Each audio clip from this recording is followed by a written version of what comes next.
Good afternoon, everyone. Sorry I'm late. I had some driving to do in the rain this morning, and we were coming home from a Christmas party, and there just was no time to record before we left. So regardless, here we are. And yesterday, I talked about the comedian in Quebec who had a $42,000 fine because of a joke he told. And he's taking it to the Supreme Court, but I didn't have his Twitter link. Here's the Twitter link. And I think it's important that I link to the sources for stuff like this, just for ease of sharing and ease of ability to discuss it with other people, because this stuff is happening in our world. A joke that isn't funny in a courtroom, but is funny on stage, gets decided isn't funny in a courtroom, and all of a sudden a $35,000, $42,000 fine is levied. It seems improper, to say the least.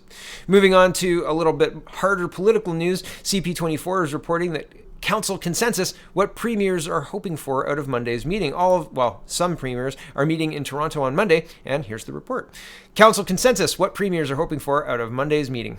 Premiers of all the provinces and territories gather Monday in Toronto to try to shape a collective agenda for their relationship with the federal government after an election that left the nation in a partisan patchwork. Many of the leaders have had their own meetings since the October vote results in Liberal minority government that has no Prairie MPs, plus a resurgent Bloc Québécois.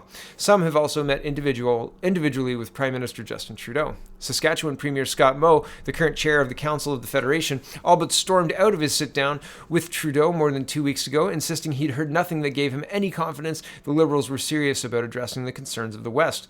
But for the meeting Monday, he will try to seek consensus nonetheless, placing the three topics on the table. One is developing amendments to the Fiscal Stabilization Program, a mechanism that provides a financial top-up to provincial governments suffering economic downturns. He also wants to discuss the federal carbon tax and how best to implement the new federal environmental assessment legislation, known by its legislative title of BC 69, and as the No More Pipelines bill to detractors such as Alberta Premier Jason Kenney. I think everyone is coming in with an open mind to have a frank and fair discussion in light of the results we saw on election night, which is why this meeting is coming together in the first place, Moe said ahead of the gathering. I'm fully hopeful we are going to come to consensus as premiers across this nation on 2 or 3 items and provide that to our federal government as some direction. Moe had originally demanded, with support from Kenney, that Trudeau change the equalization formula, the broad-based program that aims to bring provinces' spending capacities into some measure of equilibrium via federal transfers. Last week, however, Newfoundland and Labrador Premier Dwight Ball warned that wasn't going to fly around the Federation table. Reworking equalization means taking from one province and giving to another, and that's no way to achieve national unity. I'll read that again. Think about this. And I'll phrase it another way. But he said, reworking equalization means taking from one province and giving to another, and that's no way to achieve national unity. So if we took money from, say, Alberta, and gave it to, everybody else, is that a way to achieve national unity? Because that's what's currently happening. So I just think it's weird. And he goes on to say, quote, rather than pick a fight with the provinces and say, I want you to have less so we can have more, that's not the right conversation, he said. Quote, we can be responsible enough to put together a new program that meets our needs, he said. So I don't know what he's talking about specifics. I don't know if he has specifics about any new program he wants to suggest, but I think it's funny that he said on one side, this equalization formula that takes from you and gives to me, no problems there. Currently, we're fine. We shouldn't talk about changing it because changing it would mean taking from me and giving to other people, and I don't like that. So we can't talk about that. That's racist or divisive or sexist, whichever ist it is. That's the one it is. Right? Isn't that weird how that happens? That's weird. And I mean, predictable because it's human, right? We all do it. I think, to a certain extent. Jordan Peterson will often talk to his audience and say, rich people, and everybody kind of laughs because you're not rich, right? But it depends on your scope. It depends on who you're including in your calculation, right? So you're never really talking about me. It's not me. You don't want to take money from me, right? Equalization means taking money from me, but equalization also means reworking equalization is taking money from me, but equalization is taking money from you. And I'm okay with that. Weird, right? Back to the article. And I scroll down. Climate policy will be a tougher area to get all parties agreeing. Ontario, Saskatchewan, Alberta, and Manitoba have all launched legal challenges against the federal carbon price, while others have accepted it or launched their own programs to gain exemptions from the federal backstop. Nunavut Premier Joe, I'm not going to try that, no, I'm sorry, that's terrible, was in Ottawa this past week ahead of the meetings and said he accepts the program. Quote, it's here and we know it's staying and it doesn't do any good to fight something that's already there and in place. He said, we just want to get more resources so we can do our share to mitigate the effects of climate change. There are other points of tension in the group. Okay, and I'm not going to read the other points of tension. I've got one other really important story to get to. But I just think it's really interesting rolling over and giving up on this battle. Like, it's here, we might as well get used to it. It's not going to go anywhere because, it's not going to go anywhere. Fundamentally, regardless of whether you believe in climate change or don't believe in climate change, we have decades of, at least one decade of Canadian proof positive that a carbon tax doesn't remove emissions at all. It just makes everything more expensive. The carbon tax or the carbon emissions go up faster in places where there is a carbon tax. This is regardless of whether you agree or disagree about what is causing climate change. A carbon tax does nothing to reduce emissions. Nothing. Zip. It just makes things more expensive. It is a stupid way to try and fight this problem that has been created in the media. But it is a stupid way to fight it because it provably doesn't work. Idiotic. Okay, moving on.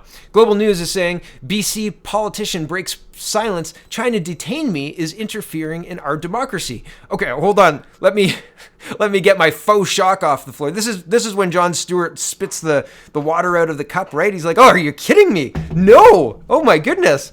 News I wasn't aware of. Like, not really, but really, right? So here's more proof, more concerning news if you're paying attention to China and the power they have and what they're currently doing, how they're operating in the West, because they are.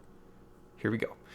So Global News reporting. A veteran Chinese-Canadian politician is coming forward to reveal that upon landing at the Shanghai airport in November 2015, Chinese authorities improperly detained him, separated him from his wife for 8 hours, confiscated and searched his BC government phone, and accused him of endangering national security before canceling his visa and ordering him to fly back to Canada.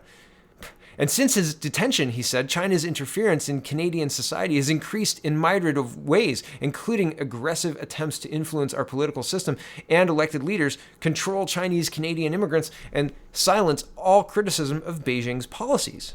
Have you been on Reddit recently?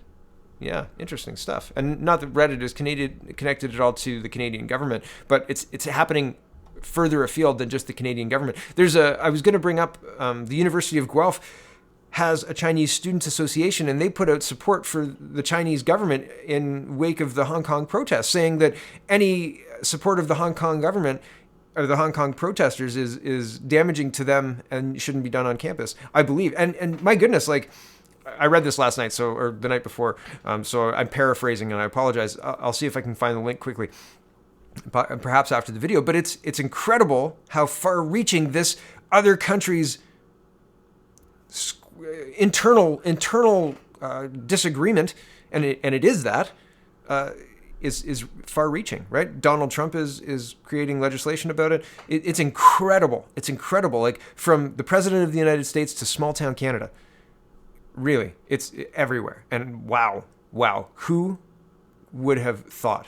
I mean, the RCMP and CSIS knew in 1997. They created an entire report that was scrubbed by the Chrétien government. It's called Sidewinder. You can read it. But still, man, nobody reported about it. Unbelievable stuff, right? It's crazy. Back to the article. Richard Lee, the BC Liberal MLA for Burnaby from 2001 to 2017, provided Global News with a letter outlining his allegations sent on January 1st, 2019 to then Foreign Affairs Minister Chrystia Freeland and Prime Minister Justin Trudeau. Lee's letter says he'd planned to go public with his story after returning to Vancouver from Shanghai, but decided not to, quote, in consideration of the potential damage to the relationship between China and Canada. Quote, I was deputy speaker of BC government, so if I call a press conference at that time, the relationship between Canada and China, things are going well, he said in an interview. So a situation like this could cause a lot of problems.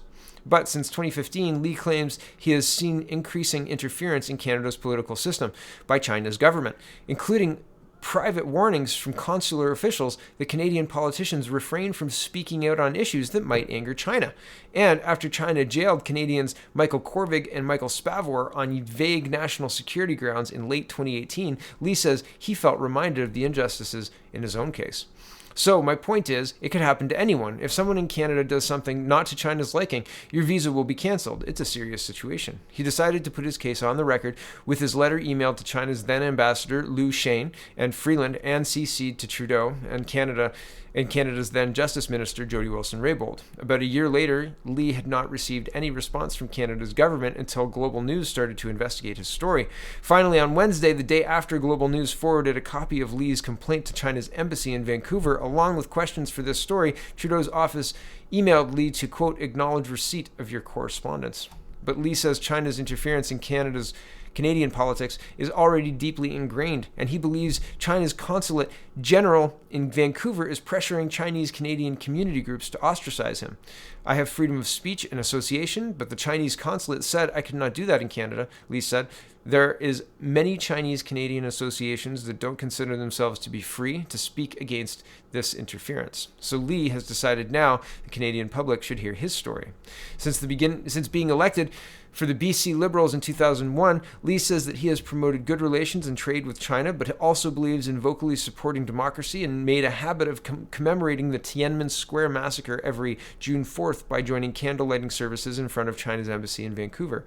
This is the kind of activity, along with publicly supporting Taiwan's independence or democracy protests in Hong Kong, or speaking out on China's persecution of religious groups or mass detention of Uyghurs, that China's foreign services are increasingly suppressing internationally, according to Lee and other community leaders interviewed by Global News. Lee said he was aware of some of his statements displeased China, but didn't see any danger in late 2015 when he and his wife decided to celebrate their 30th anniversary with a trip to Shanghai. When they landed in Shanghai, Lee says he was separated from his wife and placed in a room with two officials.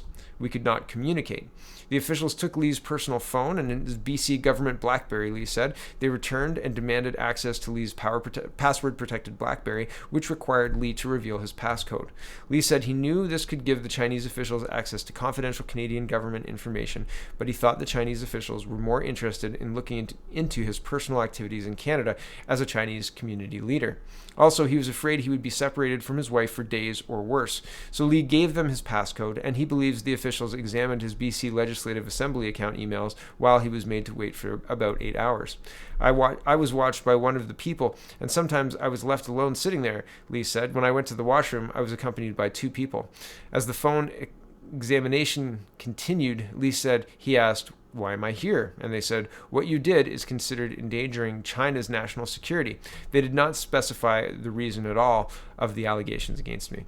He says he also asked to speak to the Canadian Consulate General in Shanghai and the Ambassador of Canada, but was refused. Finally, the officials returned his phone and demanded that he and his family leave China immediately. Lee says he asked if they could fly to Hong Kong instead, but was told to return to Vancouver.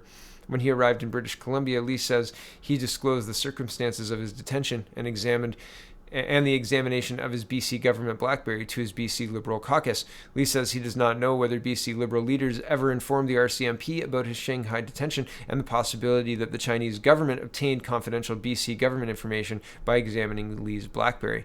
The party had not answered questions from Global News on Lee's allegations. In the absence of any explanation of China's actions against him, Lee says he believes he must have been blacklisted by the PRC for ignoring repeated warnings about commemorating the Tiananmen Square massacre.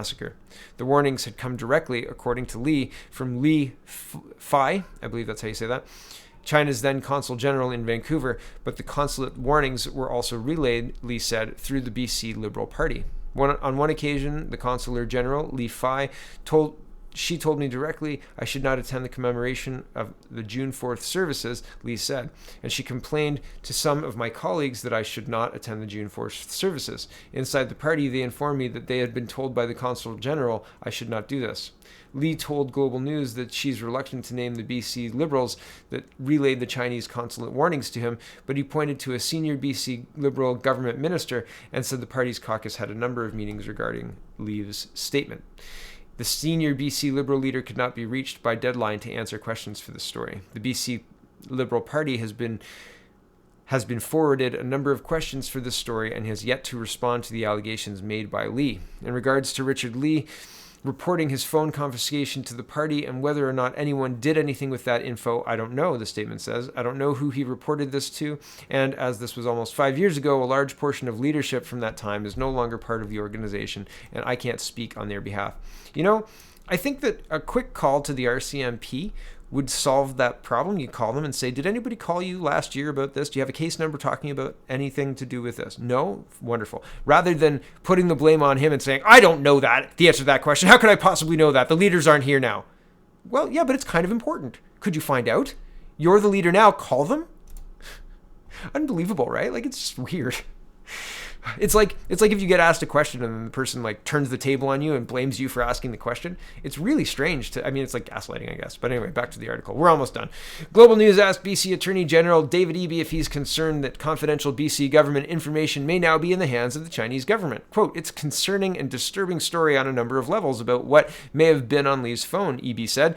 It's a story that has international implications for Canada, our relationship with China, and that is why I will be writing to the Federal Attorney General and asking the federal government to look into this and offering BC's assistance to get to the bottom of whatever happened. Global News forwarded Li's letter to the Chinese consulate on Tuesday at 3:40 p.m. and requested interviews with the Chinese official in Canada by Wednesday afternoon. The Chinese government has not responded, but on Wednesday afternoon, Li received an email from Trudeau's office that is CC'd to Canada's new Foreign Affairs Minister, François-Philippe Champagne. On behalf of Prime Minister Justin Trudeau, I'd like to acknowledge receipt of your correspondence. The letter said, please be assured your comments have been carefully reviewed in your correspondence. You raise an issue that falls within the portfolio of Mr. Champlain. I haven't talked to them yet. Li said on Wednesday, if they call me, I will answer any questions. So, I mean, using access to family, using access to the country, visas, etc., all of this stuff chills free speech. All of this stuff strengthens the ability for China to make its citizens do what the Chinese government wants. So it's interesting to see this play out in real time in Canada. Will anybody do anything to stop it? I don't know. I don't even think that our government understands there's a problem in the first place. Really. And that's unfortunate. Thanks for watching, everybody. Sorry, this was a long one. I thought it was going to be 12 minutes tops. Oh well. Thanks for watching. Check out CanadaPoly.com and have a wonderful, wonderful day.